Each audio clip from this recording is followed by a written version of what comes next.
Well, I think there's a number of things going on.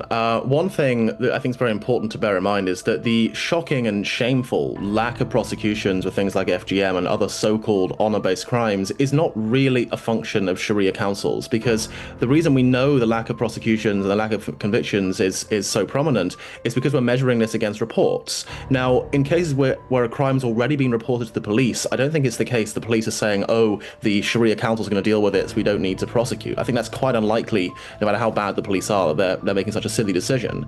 But we've said before that these Sharia councils need to be regulated properly. We don't believe the solution is to ban them. The solution is just to require them to report any crime they're aware of, and also to inform anyone who uses these councils, which we say councils, not courts, because they're not courts, and they shouldn't be allowed to call themselves courts, to inform anyone who uses them that they are not courts, and to inform them of what the relevant British law is, so it's a genuinely voluntary tribunal.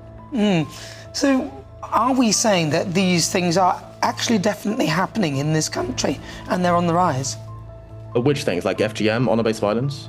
Well, actual Sharia courts, you said we can't call them courts, but is that happening in this country? There are at least 83. They're perfectly legal institutions. It's a long-standing principle of common law reaffirmed in the 1996 Arbitration Act that, yes, any British citizen can go to voluntary arbitration, including through a Sharia council, a Jewish Beth Din, or a Catholic diocesan tribunal.